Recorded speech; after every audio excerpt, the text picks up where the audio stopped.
From CBS News Bay Area, this is the Morning Edition.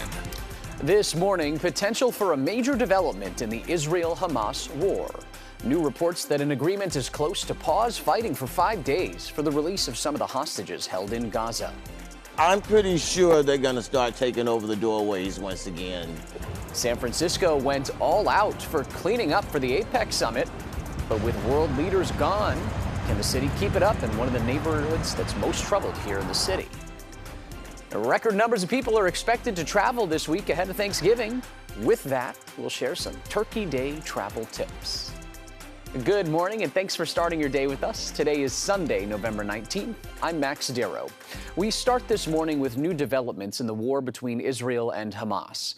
The United States could soon help broker an agreement between the two sides that would freeze combat operations and free dozens of hostages.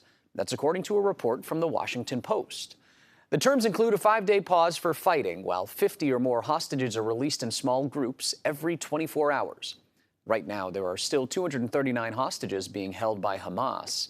The pause would begin sometime in the next few days. This also would allow more humanitarian aid, including fuel, to flow into Gaza from across the border in Egypt. The United Nations says there are still patients left at Gaza's main hospital after a major evacuation. But the Gaza Health Ministry says over 30 babies in critical condition have been evacuated. The United Nations called the hospital a death zone. Joining us live from New York this morning is Wendy Gillette. Welcome, Wendy. The situation still obviously very intense there. Yes, very intense, Max. The United Nations says there are also patients with spinal injuries still at Al-Shifa Hospital. A UN team was able to tour the facility for about an hour.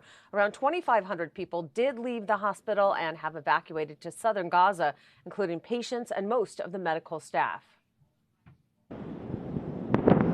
Explosions once again rang out overnight in Gaza, where strikes were reported in the north and south. In southern Gaza, residents chopped wood to make fires to bake bread, as supermarket shelves remain bare. This man calls the situation tragic, saying there's no food or water. Pharmacies in central Gaza reported shortages of medicines. In Saudi Arabia, aid was loaded onto a plane bound for Egypt and eventually Gaza. But a senior White House official says a surge of humanitarian help is unlikely until Hamas agrees to release a large number of hostages still in captivity. The most important thing for all of us is the return home of 239 people who are being held hostages in the terror tunnels of Hamas, including Abigail, who's 3 years old, and Kfir, who's 10-month-old. Thousands marching for their safe return arrived in Jerusalem. Bring them home now!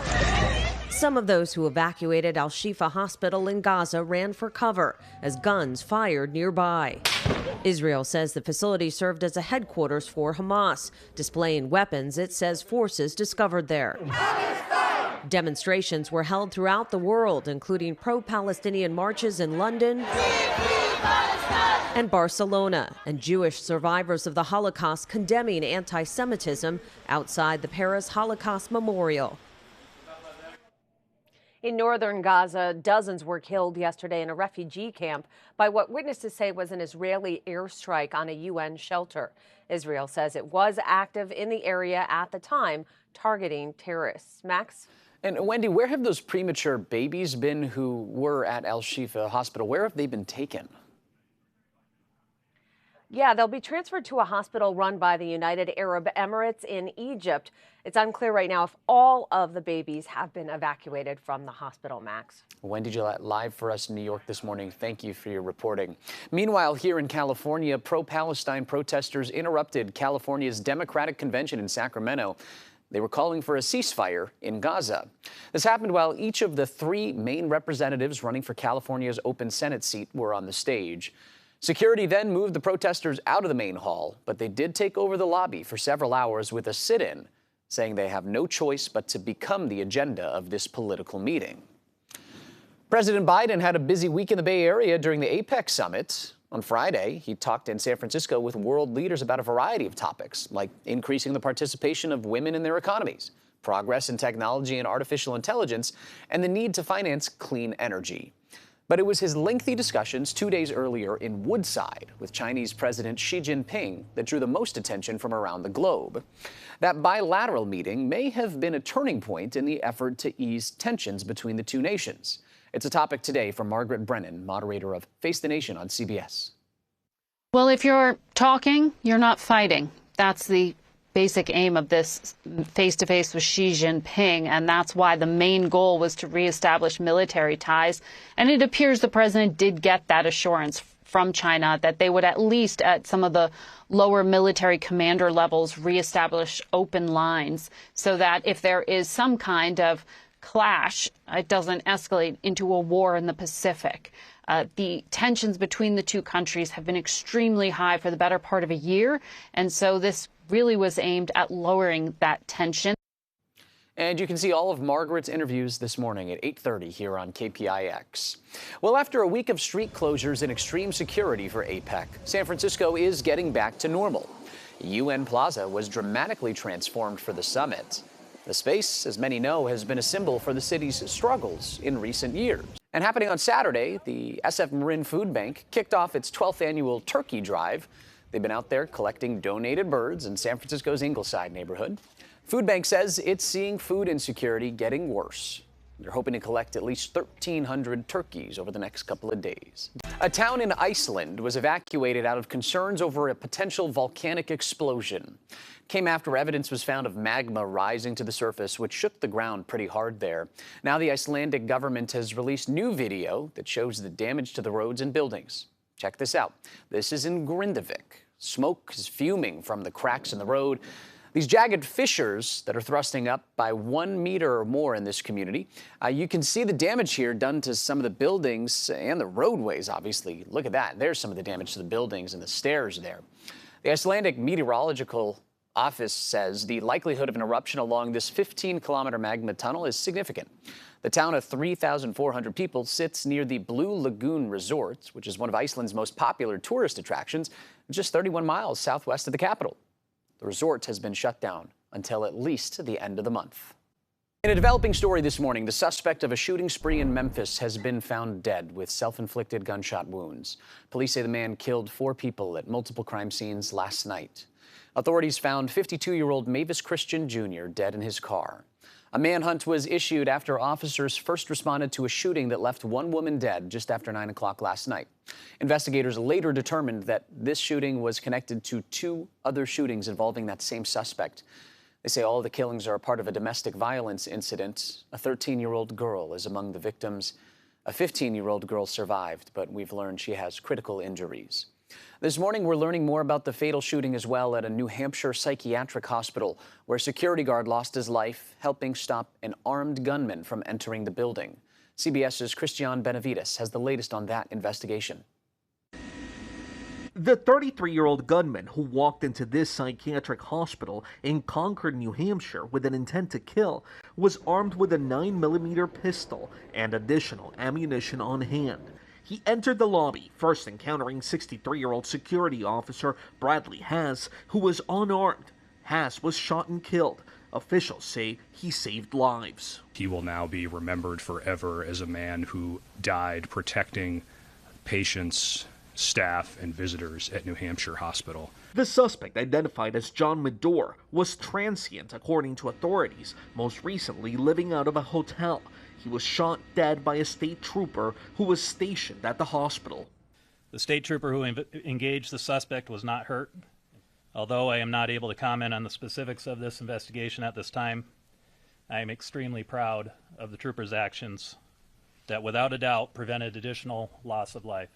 Out in the hospital's parking lot, officials say they discovered a running U-Haul where several items were recovered, including an AR-style rifle, tactical vest, and several magazines of ammunition. Detectives are looking for links between the suspect and that U-Haul. A lawsuit between hip-hop mogul Sean P. Diddy Combs and singer-model Cassandra Ventura has been settled just 1 day after it was filed. Ventura's suit accuses Combs of rape, sex trafficking, and physical abuse. Ventura, known to fans as Cassie, is Combs' former girlfriend. She signed with his label when she was 19 years old. Now she's coming out with allegations about how she was subjected to a cycle of abuse, including violence and sex trafficking. Combs denied the allegations and claimed Ventura demanded $30 million or she'd write a tell-all book. Ventura claims it was Combs who offered millions to silence her. In a statement, Combs' attorney says the decision to settle the lawsuit does not undermine his denial of the claim. Well, we could be seeing an about-face for artificial intelligence leader of OpenAI a day after the company's board of directors ousted CEO Sam Altman. They reportedly now are reconsidering their move. Several news organizations, citing anonymous sources, reported the board has asked Altman to return, adding Altman is considering the offer. Altman's firing happened on Friday, when reports say he was at odds with the board about AI's development. Altman wants to move more aggressively, while the board wants to proceed more cautiously. Microsoft, which has invested billions into OpenAI, was not told of this until it became public just before it did on Friday. An update today on the massive Pallet fire that happened last Saturday that's believed to be started by an arsonist that shut down a chunk of Interstate 10 just east of downtown Los Angeles. CAL FIRE investigators released these images of a person of interest. They say this could be the suspect. They're asking for help identifying him. Here's footage of the blaze on Saturday and some of the aftermath that it left this week. Governor Newsom has said the freeway is slated to reopen at least 5 lanes by Tuesday. That is ahead of schedule and just in time for Thanksgiving. A new milestone for SpaceX. For the second time, it test-launched Starship, the biggest and most powerful rocket in existence. But this test ended with 2 explosions. Here's CBS's Mark Strassman. At 40 stories tall, Starship's a behemoth, lifting off in South Texas to wild cheering and high space voyaging expectations. Starship is through the period of greatest stress. The Starship's booster then separated from the spacecraft in a breathtaking maneuver called hot staging. Stage separation. Booster startup. Just 20 seconds later, the booster exploded. The Super Heavy booster has just experienced a rapid, unscheduled disassembly. The Starship's upper stage continued, reaching an altitude of 93 miles before it lost communication with SpaceX. Company founder Elon Musk watched in mission control as the ship self-destructed over the Gulf of Mexico. I would definitely classify this as a success. Former astronaut Garrett Reisman is a SpaceX advisor. He says many of the issues that caused Starship's first test flight to explode back in April were successfully fixed this second go-around. Now they know what the next set of problems are, and I'm optimistic that they'll go and fix those. The FAA has put a hold on future test flights as it oversees an investigation. But Reisman expects SpaceX will be ready to launch again soon.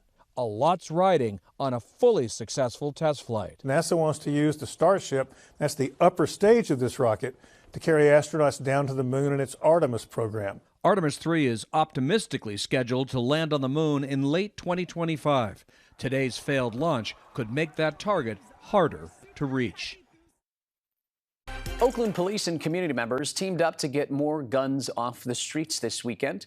They held a gun buyback event on Saturday. People traded in their firearms for up to $300 in gift cards. The guns are then off the streets and then taken and melted down into garden tools.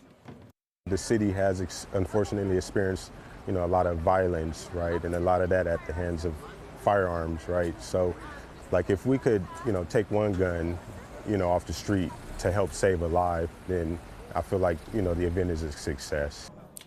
Oakland police haven't said how many guns were collected just yet, but in the past year, the department has collected more than 170 guns and given away more than $10,000 in gift cards.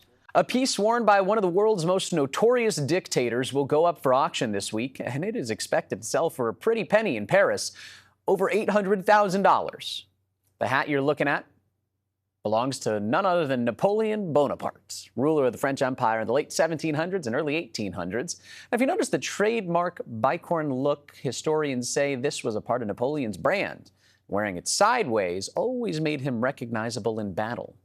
He owned around 120 of these hats over the years, of which 20 remain, mostly in private collections. The one being auctioned, Napoleon fixed with a cockade back in 1815 during his crossing of the Mediterranean. 19 semifinalists were left to win 2023's Miss Universe title, and now we have our winner. Miss Nicaragua. Meet Shanice Palacios. She won the annual beauty pageant in El Salvador's capital, San Salvador. She follows up last year's winner from Houston, Texas. When asked who she would choose to spend a day in the life of, Palacios chose feminist writer Mary Wollstonecraft, the mother of Frankenstein's author, Mary Shelley. Miss Thailand was the first runner-up.